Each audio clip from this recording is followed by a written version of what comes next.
Keys jingle in my hand as I stand before the front door of my very first home. Not a rental, not a share house. Mine. All mine.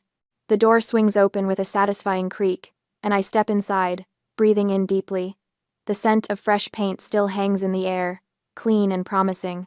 This moment should feel perfect. I've waited 32 years for this. Hello, beautiful, I whisper to the empty foyer, running my fingers along the newly painted wall. That's when I notice something isn't right. My smile falters as I walk further inside, my footsteps echoing on the hardwood floors. The living room comes into view, and I freeze. Where my brand new furniture should be the cream-colored sofa I spent weeks selecting, the glass coffee table, the matching end tables, there's a mismatched collection of garbage. A threadbare couch with stuffing poking through its torn seams, a scarred wooden coffee table covered in rings and scratches, shelves that look like they might collapse if I breathe too hard. I know this furniture. It's Miranda's, my sister's old, filthy cast-offs. What the hell? I mutter, slowly circling the room. The stench hits me, then mildew, something rotting, and the unmistakable tang of dried urine. I cover my mouth and nose with my hand, fighting back a gag. My gaze lands on the only thing in the room that belongs, the high-end smart curtains from Miss 10. Serafina hanging pristinely at the windows, their sleek technology and elegant fabric, a bizarre contrast to the squalor surrounding them. Before I can process what's happening, my phone vibrates in my pocket. A text from Miranda. I open it to find a photo of my two nephews, jumping up and down on my brand new cream-colored sofa, the one that should be here, in my living room. The boys are grinning, sticky hands grabbing at the cushions as they bounce. Below the photo, a message. Thanks, sis. Mom said it was a housewarming gift for me. My old stuff is at your place, but you're so good at decorating, you'll make it look great. My hands shake as I stare at the screen. This can't be real. This can't be happening. But it is. 5 days ago, I made a serious mistake. I announced my housewarming party in the family chat a little too early. I just wanted to make sure everyone could clear their schedules and be there. I was excited to show off the house that was truly mine. I wanted recognition for this achievement, for how much it meant to me. My mother, Linda, had immediately chimed in. Oh, I want to see it before everyone else. Let me come over. Let me be involved. I remember how my heart had warmed at those words. For once, my mother wanted to be part of my life. Not just Miranda's. Mine. Then the furniture company called, confirming delivery for Friday today when I had a crucial meeting I couldn't reschedule. Before I could figure out what to do, my mother's voice cut in. Let me accept it for you. I'll be here Friday morning. The solution seemed perfect. I gave her the spare key, grateful for her sudden interest in my life.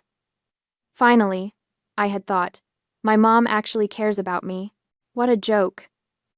I sink down onto the filthy sofa, not caring about the dust that rises around me. I've spent my entire life as the invisible daughter. The family wallet. The one who paid her own way through college while Miranda dropped out. The one who covered Miranda's $1,200 credit card debt, and then the $1,800 one that followed. The one who sends $600 every single month to make sure my nephews have everything they need, while their mother posts vacation photos on social media. My phone buzzes again. Another text from Miranda. The boys love the sofa. It's perfect for our place. Mom said you wouldn't mind. You're so independent. Something inside me, something that's been bending for 32 years, finally snaps. I don't cry. I don't scream. I feel a strange calm wash over me, like ice water in my veins. I look around one more time at the disgusting furniture my mother and sister have dumped in my beautiful new home. I take a deep breath, ignoring the stench. I stand up, brush the dust from my clothes, and grip my car keys so tightly the metal cuts into my palm. My sister's apartment is only a 10-minute drive from here. My mother is probably still there, the two of them laughing about how they've pulled one over on practical, reliable Peyton yet again. My father is likely sitting quietly in the corner, watching it all happen, the way he always does. Not this time. I stride back to my front door, the calm inside me solidifying into something harder, something colder, something that has been waiting for this moment for 32 years. I don't bother locking up. After all, there's nothing worth stealing. I get in my car, start the engine, and head straight for Miranda's apartment. This ends today. Keys still clutched in my white-knuckled grip. I thunder up the stairs to Miranda's second-floor apartment. My breath comes in short, angry bursts as I reach her door. I don't knock. I use my spare key, the one she gave me for emergencies, which, emergencies always just meant her needing me to pick up the kids when she was busy with some trivial nonsense. And I adored the kids too much to ever say no. Well, this definitely qualified as an emergency. The door swings open with such force it bangs against the wall, and I freeze in the doorway. My living room has been transported here, piece by piece. My $13,800 furniture set the cream-colored sofa, glass coffee table, end tables, everything is crammed awkwardly into Miranda's much smaller space. The arrangement is ridiculous. The oversized sectional dominates the room, leaving barely enough space to walk. And there, perched on my sofa like a queen on a throne, sits my mother. Linda Brooks, calm as can be, sipping tea from a china cup. Miranda hovers nearby, her expression shifting from surprise to defiance as she spots me. What the hell is this? I demand, stepping inside and slamming the door behind me. Mom sets her teacup down with exaggerated precision. Peyton, there's no need for that tone. No need? You stole my furniture. My voice rises, and I notice my nephews peeking around the corner from the hallway. We didn't steal anything, Miranda says, folding her arms. Mom said it was a gift. A gift? I never... Peyton, Mom interrupts, her voice taking on that reasonable tone she uses when she's about to say something completely unreasonable. You live alone in that big house. Why do you need such expensive things? Miranda has 2 growing boys. I stare at her, incredulous. Because I bought them. With my money. For my house. You're a decor influencer, Miranda chimes in. Just turn trash into treasure. That's what you do, right? Take my old stuff and make it look amazing for your followers. The audacity nearly knocks me backward. You dumped your filthy, broken furniture in my brand new home. That couch smells like urine. Mom gasps, placing a hand over her heart. Are you saying my grandsons aren't house-trained? They're not animals, Peyton. That's not. You're taking toys away from the kids. Miranda cuts in, her voice rising to a theatrical pitch. They love that sofa. Look how happy they are. On cue, my nephews step into view, eyes wide and uncertain. I know this routine. I've seen it my entire life. When confronted, Mom and Miranda instantly transform into victims. This isn't about the boys, I say, struggling to keep my voice level. This is about you taking something that doesn't belong to you. We're family, Mom says, as if that explains everything. Family shares. I take a step forward. Then why didn't you ask me first? Because you would have said no, Miranda replies, rolling her eyes like I'm being completely unreasonable. Yes, I would have. Because it's mine. Mom stands up from my sofa, smoothing her pants. Peyton, honestly, this temper tantrum is beneath you. You should just stop. And go home to prepare for your photo shoot with Miss Serafina on Tuesday. Are you really going to miss that big opportunity just to stand here and fight over a sofa? I freeze, her words sinking in slowly, like poison. How do you know about my photo shoot with Serafina? A flicker of something surprise. Guilt crosses her face before she composes herself. You mentioned it. Obviously. No, I didn't. The realization hits me like a punch to the gut. I haven't told anyone except Luna. Not family. Especially not family. The Serafina contract was too important, too precarious. She knew. My mother knew about the promotional photo shoot with Serafina. This wasn't just theft, it was calculated career sabotage. You went through my emails, I say, my voice barely above a whisper. You planned this whole thing. Before she can respond, the boys rush forward and throw themselves against my legs, clinging to me. Auntie, please don't take the sofa, cries the younger one, tears already streaming down his face. We love it. See what you're doing? Miranda hisses. You're upsetting them. For a moment, I feel that familiar pull, the guilt, the obligation. But something has changed inside me. I kneel down to their eye level, gently placing my hands on their shoulders. Sweeties, I'm not mad at you. I love you. But this is Auntie's property. Your grandma and mom took it without asking me. You are always welcome in my home, and you can use my things, but not like this. The boys sniff. Usually, I'd cave by now. From the corner of the room, my father finally speaks. I hadn't even noticed him sitting there, silent as always. Miranda, just give your sister her things back. His voice trails off as Mom shoots him a look that could freeze lava. He shrinks back into his corner, defeated. I stand up straight, drawing myself to full height. The clarity is painful, but necessary. My family has been using me for years.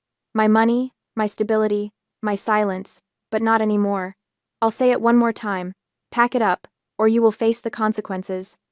Miranda steps forward, her expression ugly with contempt. You dare? What are you gonna do? My hand moves to my phone in my pocket. What am I going to do? Indeed.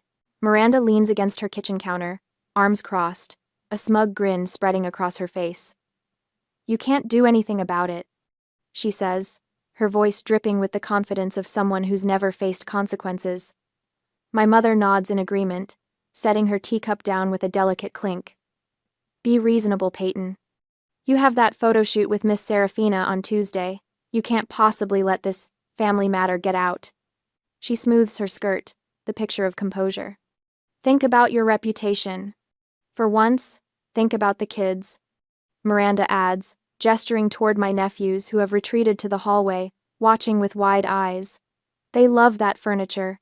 You're really going to take it away from them? They've done this my entire life, wielded guilt like a weapon, treated my boundaries like suggestions. The emotional blackmail, the threats to my reputation, the children as human shields.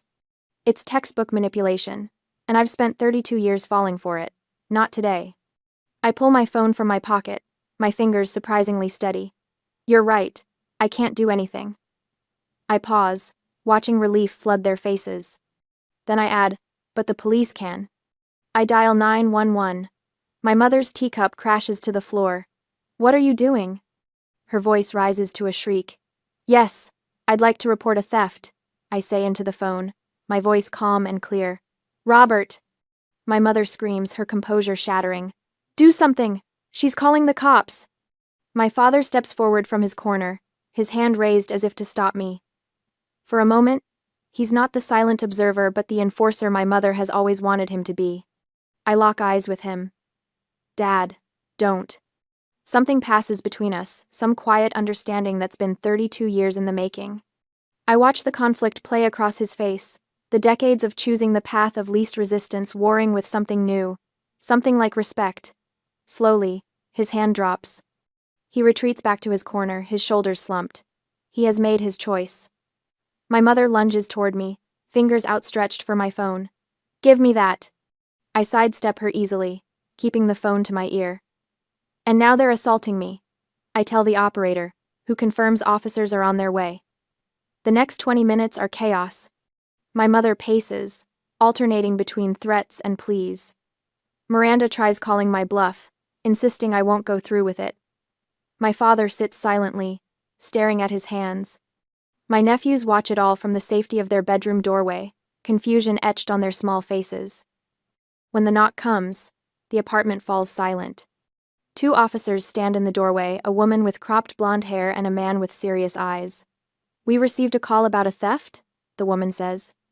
My mother immediately steps forward, her social mask firmly in place. There's been a misunderstanding. This is a family matter. My name is Peyton Brooks, I interrupt. I purchased $13,800 worth of furniture that was delivered to my home yesterday. Without my permission, my mother and sister took it and replaced it with this. I show them photos of the filthy furniture now sitting in my living room. Do you have proof of purchase? The male officer asks. I pull up the receipts on my phone, along with the delivery confirmation email sent to my address. The female officer examines them carefully, then looks at my mother and sister. Ma'am, did you take this furniture? My mother shifts strategies, her voice honey-sweet. It was a misunderstanding. Peyton agreed to give the furniture to Miranda. Her children needed it. That's not true, I say quietly. I never agreed to that.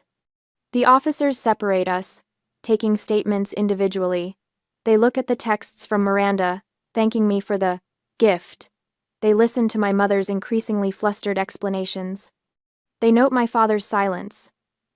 After what feels like hours, the female officer gathers us in the living room. Based on our investigation, this appears to be a clear case of theft.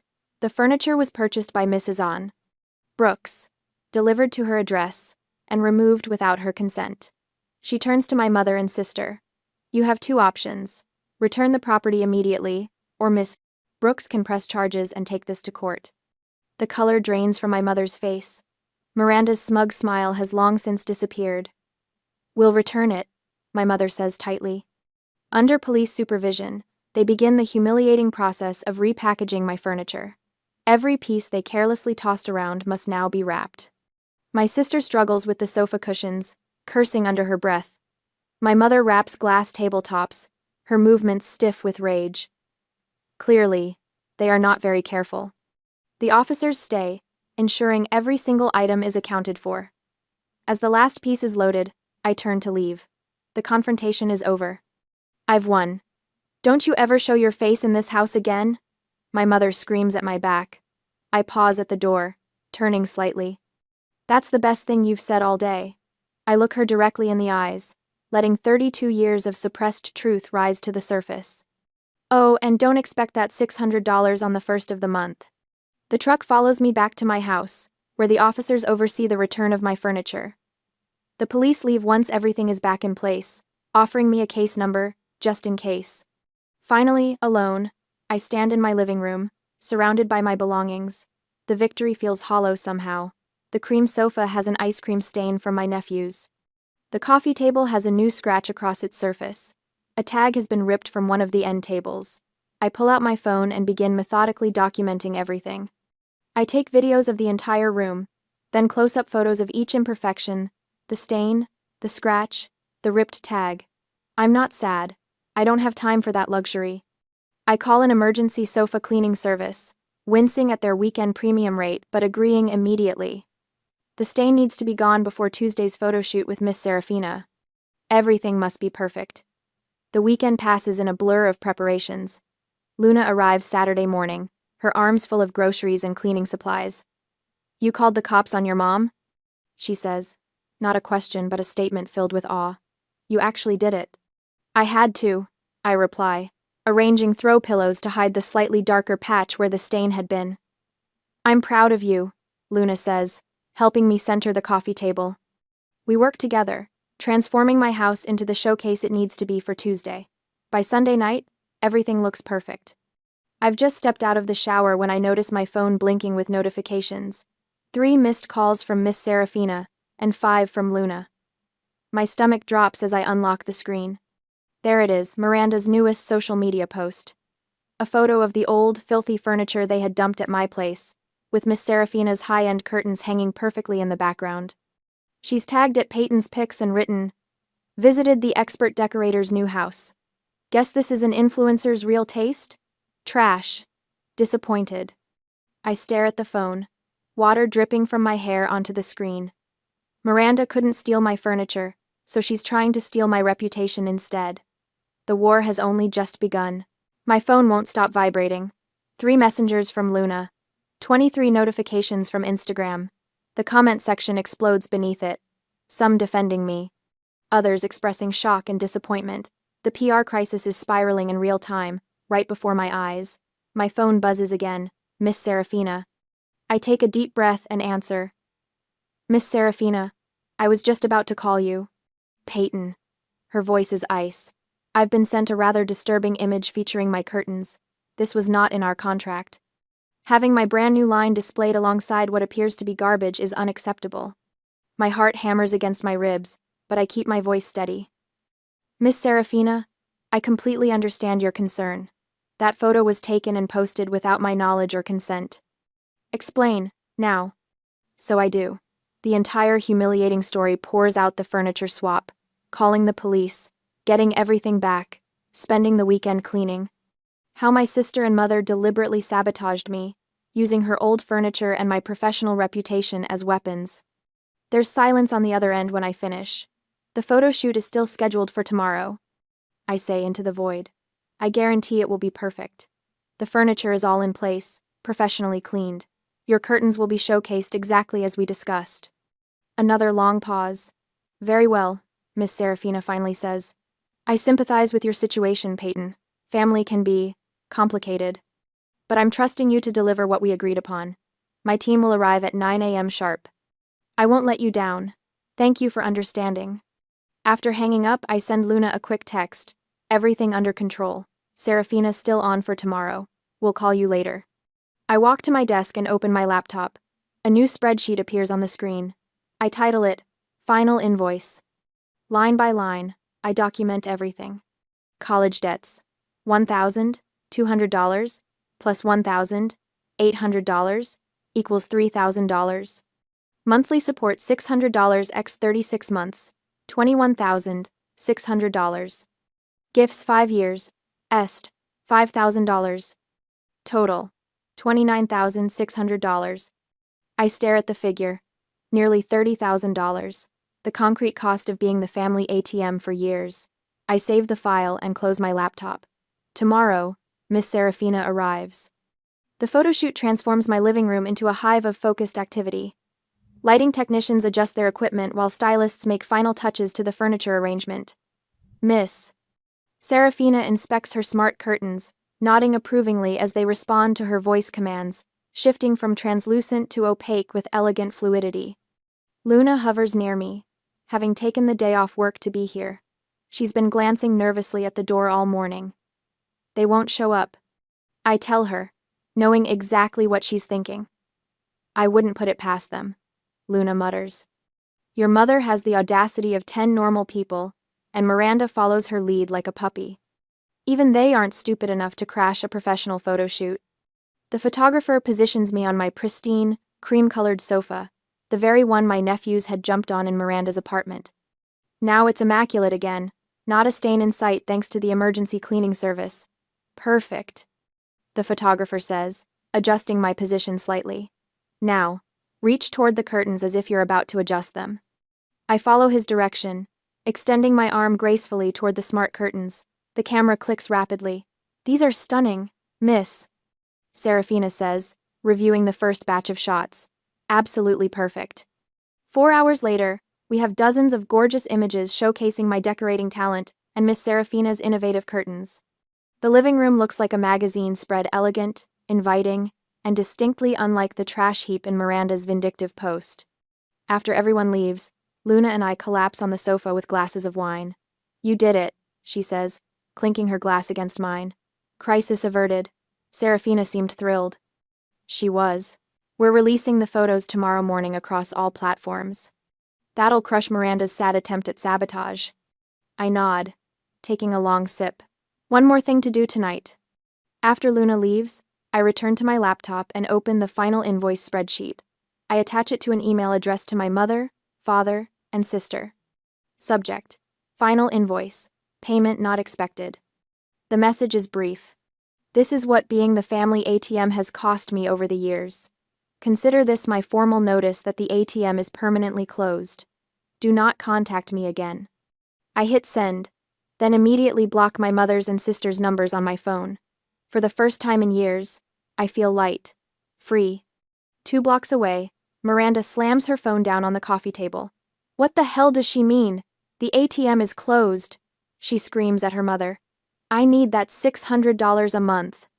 Linda paces back and forth across Miranda's living room, her face flushed with anger. This is ridiculous. She can't just cut us off. After everything we've done for her. Done for her? Miranda laughs bitterly. Like what, exactly? You've never done anything for her except take. Watch your mouth, Linda snaps. This is your fault. If you hadn't posted that stupid picture. My fault? It was your idea to switch the furniture, and now she's blocked both our numbers. Their argument escalates, voices rising to a screaming match that sends Miranda's children scurrying to their bedrooms, hands over their ears. In the corner, Robert watches silently, rubbing his temples. The shouting continues for another hour before he retreats to the spare bedroom and pulls out his phone. He types a message to Peyton. They've been fighting all night. Miranda says you've cut off the money. Maybe you should reconsider. For the boys' sake. He stares at the screen, waiting for a response that never comes. 3 months. 92 days since I'd sent that final invoice. 92 days of blessed silence from my mother and Miranda. My phone buzzes on the kitchen counter. and I see my father's name flashing on the screen. The fourth call this week. I let it ring until it stops, then watch as the voicemail notification appears. With a sigh, I tap to listen.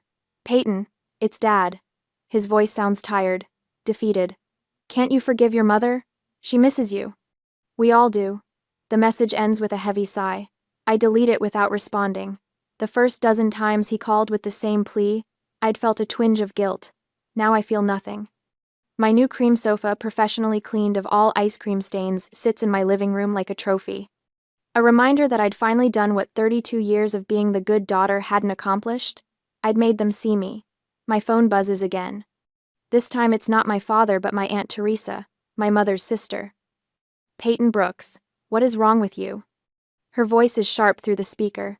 She's your mother, for heaven's sake, how can you be so cold? I pull the phone away from my ear as she continues. Family forgives, Peyton. Miranda made a mistake. Your sisters. Just let it go. When she pauses to take a breath, I speak. Aunt Teresa, this isn't about forgiveness. It's about respect and boundaries. Boundaries? She practically spits the word. That's just a fancy way of saying selfish. I end the call without another word. Within the hour, my phone lights up with texts from 2 more aunts and an uncle. The family artillery has been fully deployed. I set my phone to Do Not Disturb and focus on the proposal for my newest client. Miss Serafina's curtains had been such a success that 3 more home decor brands had reached out for partnerships.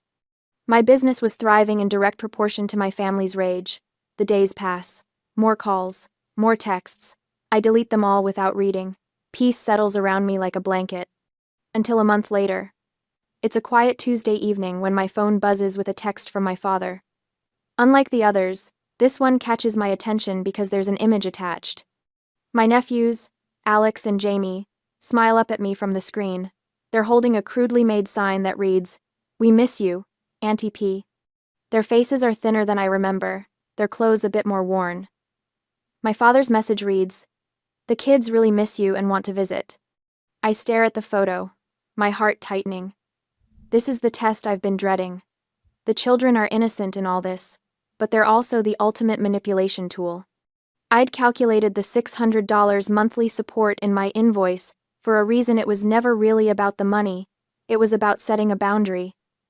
But looking at their faces now, doubt creeps in. Has cutting off that money actually hurt them? Are they going without because of my stand against their mother? I pick up the phone and, for the first time in 4 months, I make a call to my family. My father answers on the first ring. Peyton? His voice is cautious, hopeful. I got your text, I say, keeping my tone neutral. I miss the boys too. The line goes quiet for a moment, then I hear him exhale. Does this mean? I have conditions, I interrupt. I'd like to see them. You can bring them to my house for the weekend. Just you and the kids. I take a deep breath. Mom and Miranda are not to come. That is my condition. Another long silence follows.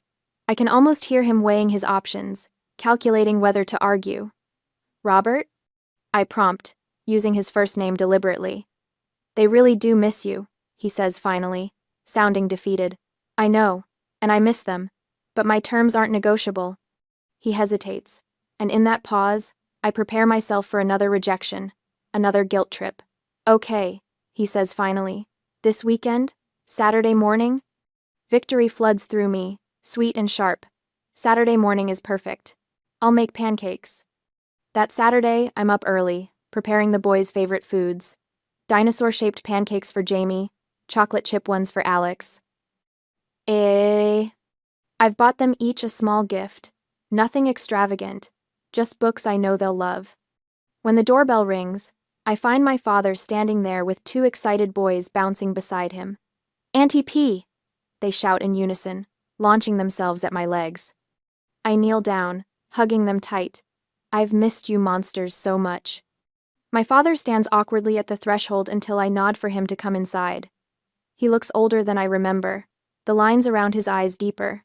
The day passes in a blur of pancakes and board games and stories. The boys don't mention their mother or grandmother once. Sunday afternoon arrives too quickly. As the boys gather their things, my father pulls me aside in the kitchen. You know, he says quietly, eyes on the boys in the living room. Since you did that, Miranda has changed. I raise an eyebrow, skeptical. Changed how? He rubs a hand over his face. She had to get off social media. And he clears his throat. She's had to get a second job to support the kids. I wait, not saying a word. The important thing is, he continues, instead of worrying what people think, she's living in reality and focusing on her kids for once. The two of them are happier now. The irony isn't lost on me. My active self-preservation had forced Miranda to become a better mother. And Mom? I ask, unable to help myself. His expression darkens. She doesn't understand. Probably never will. He meets my eyes directly for perhaps the first time in my life. But I do. You were right to do what you did. The admission staggers me. For 32 years, my father had been Linda's silent shadow, never contradicting, never standing up to her. And now, here in my kitchen, he's acknowledging that I, not my mother, had been right. As they leave, I press containers of food into his hands. For the boys, I say. He nods, understanding passing between us. Same time next month? I'd like that, I reply. I watch them drive away, standing in the doorway of my home. My beautiful, peaceful home, with its cream-colored sofa, and Miss Serafina's smart curtains. The home I defended, the home that's truly mine. I sink into my cream-colored sofa, running my fingers along its pristine fabric. No stains, no tears, just perfect, like everything else in my house now. More wine? David asks, leaning over the back of the sofa. His construction-roughened hands hold the bottle with surprising gentleness. Please. I tilt my glass toward him, watching as he pours. 6 months ago, I never would have imagined this moment, my house filled with laughter, warmth, and people who genuinely care about me. Luna appears from the kitchen, balancing a tray of appetizers. Peyton, these crostini are incredible. The promotions made you an even better host. I smile at the mention of my recent advancement. After the cream sofa incident became a running joke at the office, my boss finally noticed the backbone I'd grown.